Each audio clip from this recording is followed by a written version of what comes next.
Okay, it says we're live. Uh, Small audience, but that's okay. It'll stay out here and hopefully the viewership will grow. Uh, as I told a number of people, and got to go on Ethan's live stream about a week and a half ago, right before deadline coming down on us like a freight train. So we don't need to do a GoFundMe. We don't need to do an Indiegogo. There's nothing where we're asking people, hey, put 25 bucks into this and 6 months to 8 months down the line, maybe there'll be something. But we do have something that is already finished and ready to go.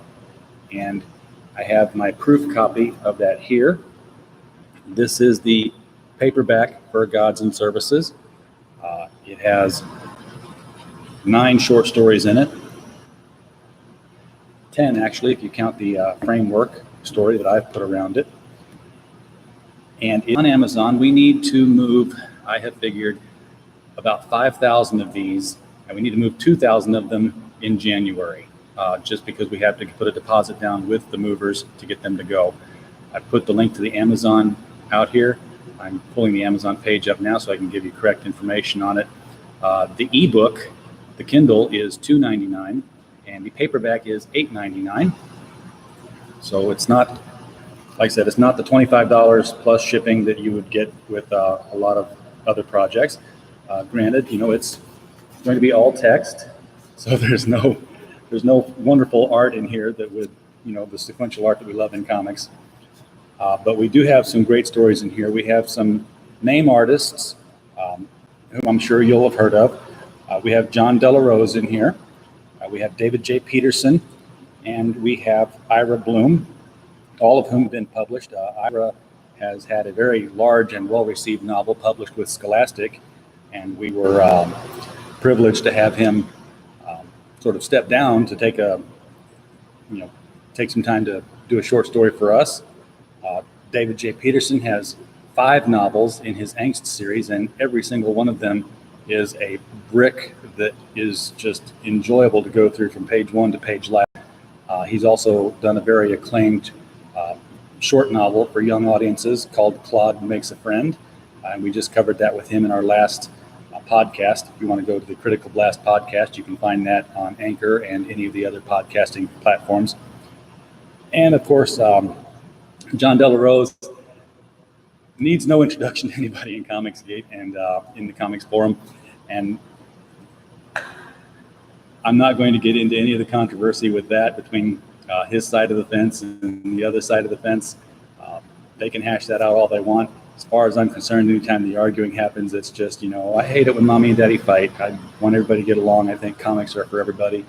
And we need to quit drawing the lines on that. This is just, his story here is not a political story. It is a Christmas story about a Yule god, Krampus, and a dating service. So there's not much political you can do in that. It gets a little bit graphic in it, but nothing that's nothing that would merit saying that this was for adults audiences only. And then we have some new names in here. Now, I say new names. A lot of them have been published in other anthologies. They've been out writing for a while. Ross Baxter has a story in here, which is just scary as all get out. Laura J. Campbell is in here. Aristo Kuvaris is in here, writing from South Africa. So that's, we have people from all over the world in here. Zach Smith, Michael Tierney, who's doing the Wild Stars series of novels and graphic novels, and also writes for Kursova magazine. And then Catherine Traylor has a wonderful story in here called Anna's Hour, which features, like all the stories do, an unusual twist of fate that happens to a human being when they purchase something that happens to have a connection to a god. And that's what the story is all about, really, this whole anthology. It's the little mystery shop that pops up where there was no shop before, and a person goes in, explores it. It says Gods and Services on the sign, but obviously an O has dropped off. It's goods and services. It's a knick-knack shop. It's novelties. It's junk.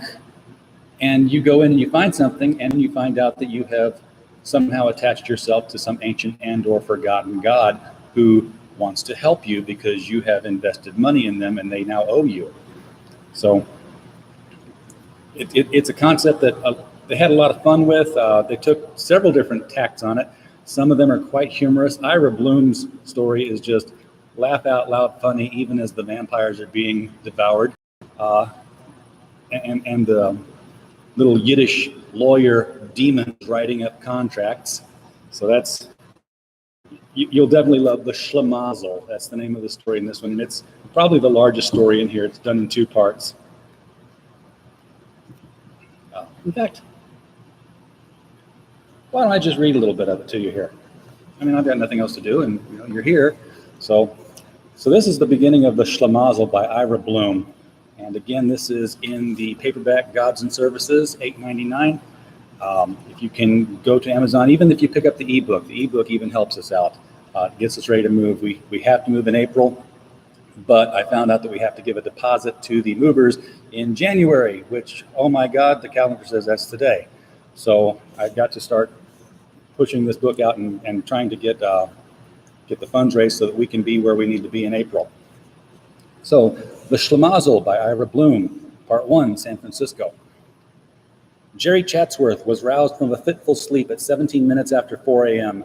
by a loud ping from his phone. He jerked to a sitting position with a start, took a few seconds to think about what had awoken him, then scrambled for his iPhone, recharging on the nightstand.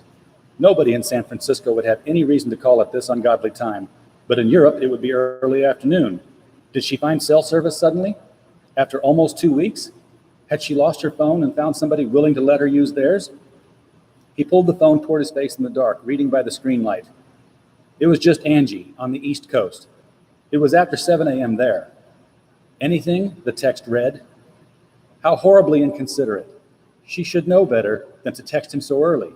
He'd barely even managed to get to sleep, and here he was up 2 hours before dawn. Still, Angie's concern was totally understandable. Jerry was worried as well. Nothing yet, he texted in reply. Then as an afterthought, don't worry, I'm sure she's fine. Well, what Jerry's concerned about is a daughter that he and his estranged wife have in Europe who has gone incommunicado. And Jerry is sort of an antiques dealer, and he runs into a strange shop. And he sees all sorts of things that don't look like they're priced right and are priced exorbitantly wrong. Some of the things are just cheap junk that are priced way in the hundreds of dollars, and then there's a Tiffany lamp that has like a garage sale price on it. And he ends up buying some scrolls. And when he reads these scrolls and studies them, he obviously knows their antiquity, but he doesn't know the reason for some of them. And it turns out that one of them is a summoning spell for a demon named Shikar. Shikar is a Yiddish lawyer who works in the contracts department, and he is going to help Jerry find his daughter, who he tells Jerry has been captured by vampires in Europe. And he pulls in a friend of his who appeared in the novel Hearts and Other Body Parts that Ira wrote for Scholastic, named Kasha. Kasha is a corpse-eating cat who used to be worshipped in medieval Japan and now serves as a familiar for some teenage witches in California.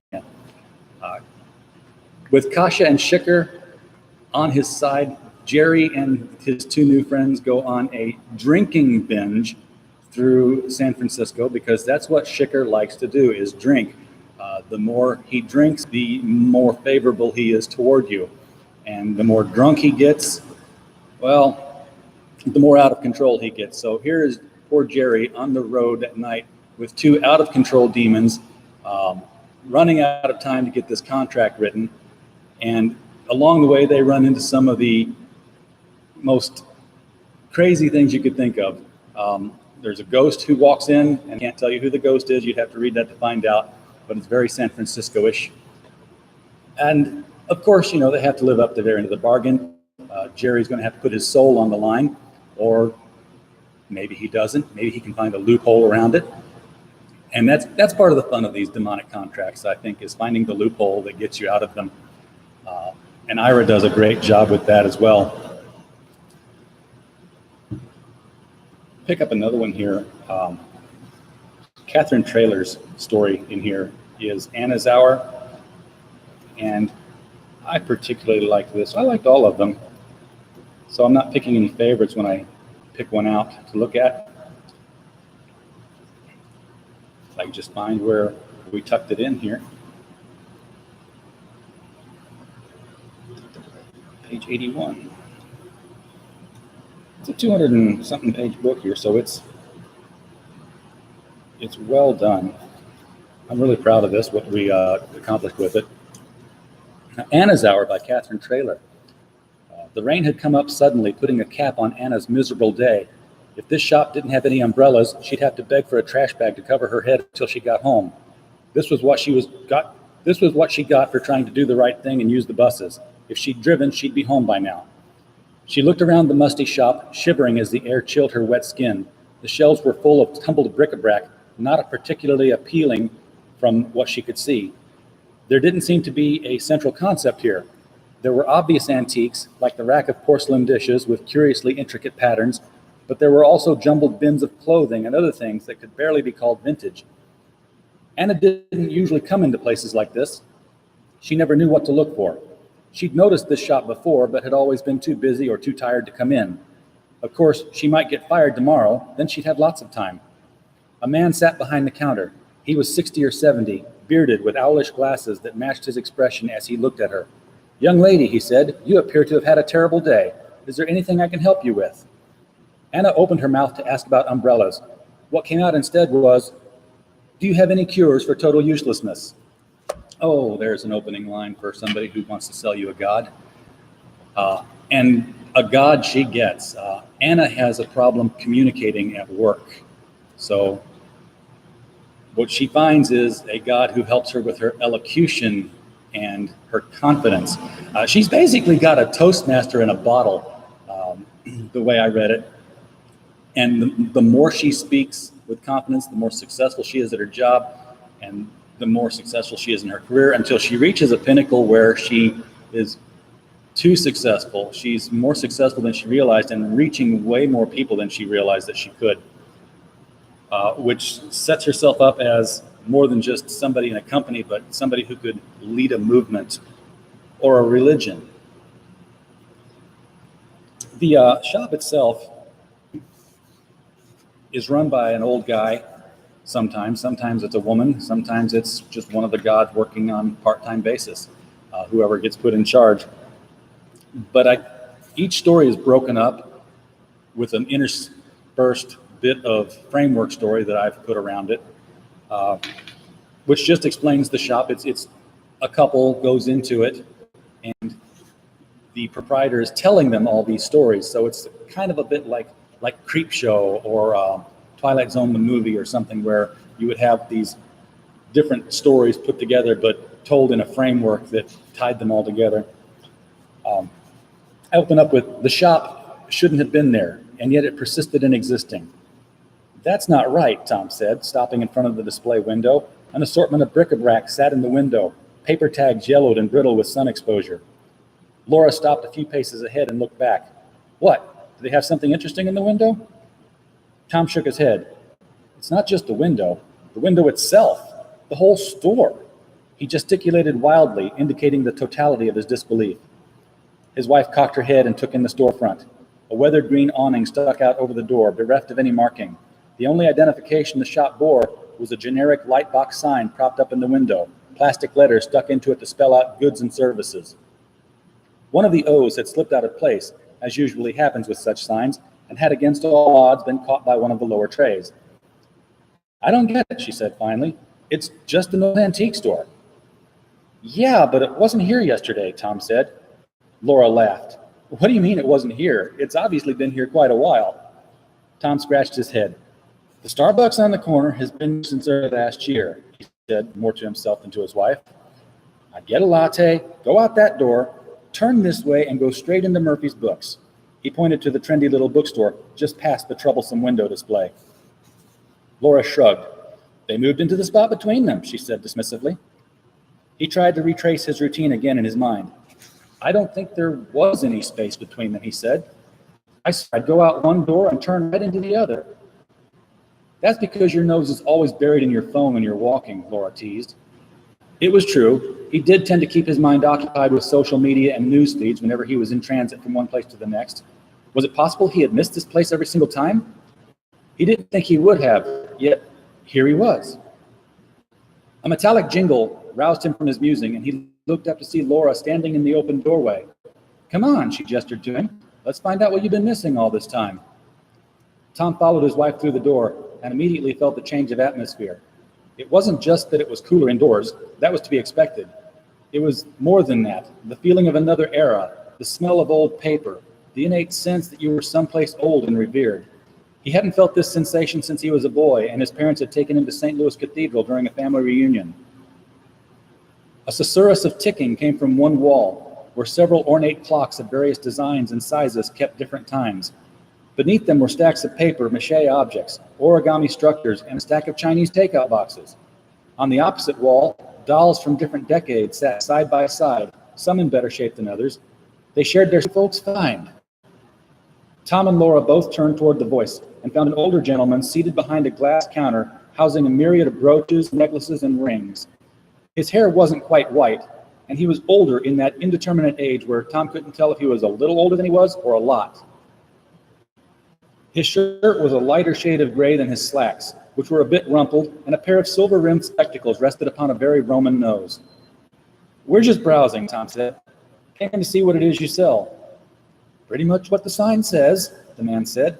He unfolded himself from his chair and stood, placing his palms against the top of the glass case. Never did go in for those places with fancy names. Customers should know what they're getting from the sign alone. Speaking of that, Laura said, your sign is misspelled. Is it now? The man replied amiably. Well, not so much misspelled, Tom offered. One of the O's fell down. It looks like you sell gods and services. Does it indeed? The man said. His eyes twinkled and he beamed a grandfatherly grin. Well, I do hate false advertising. Tom chuckled. I don't think you have to rush to fix it. On the contrary, the man said. That's the reason I took it down. Laura and Tom looked at each other, then back to the man. He picked up a plain white business card from a small stack on the counter. Hiram Priest, at your service, he said. Tom took the card, then showed it to Laura.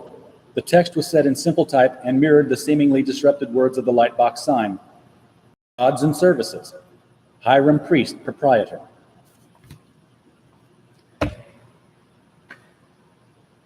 And that's the setup, guys.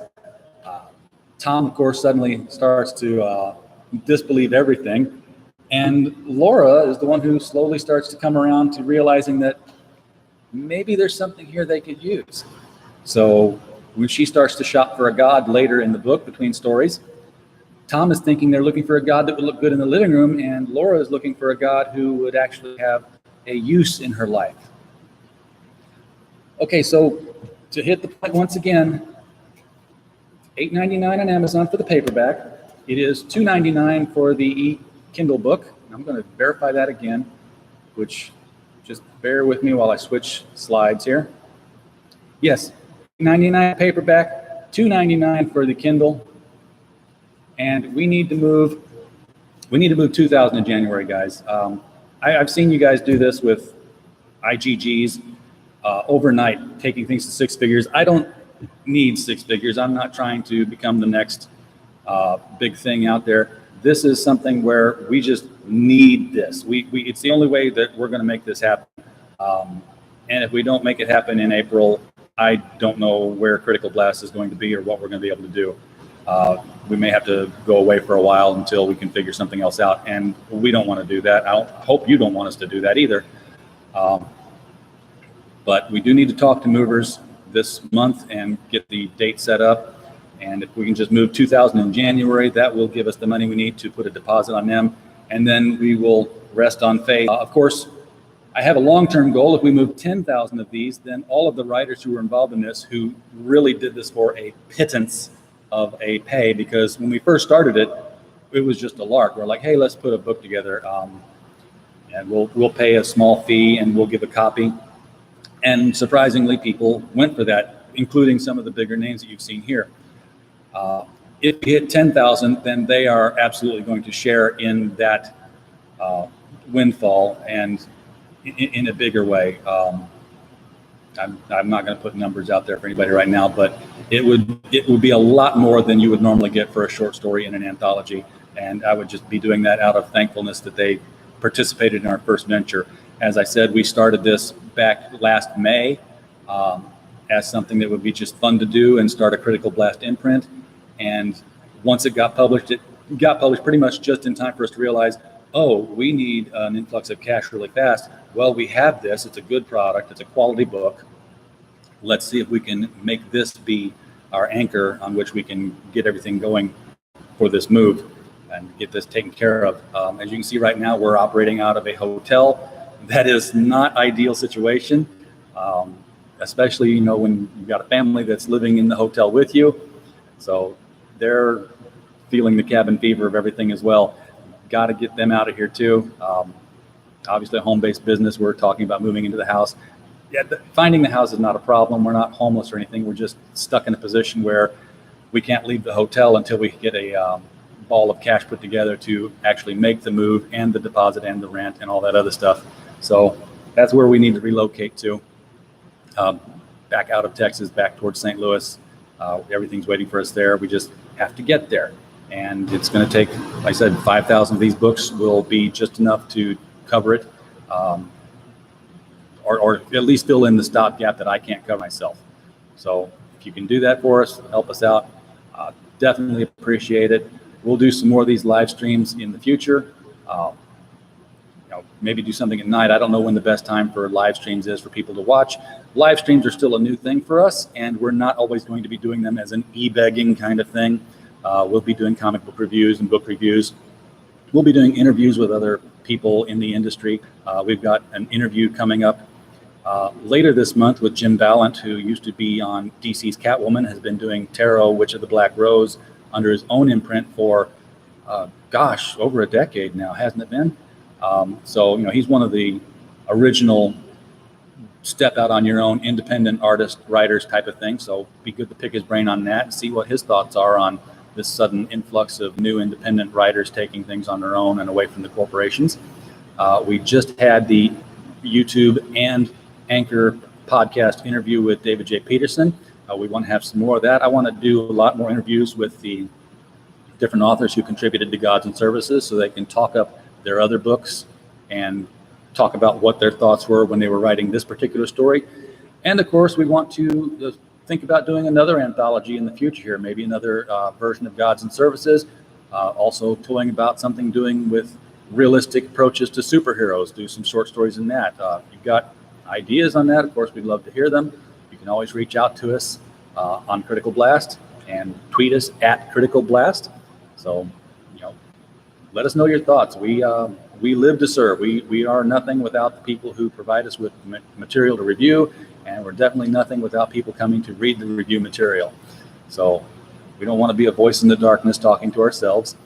And I want to thank you guys for popping in and listening to me blather for a while. Please do share this with your friends. This is very important to us, and it's something that we need to make happen. So any help we can get from you guys, much appreciated. Thank you for coming by.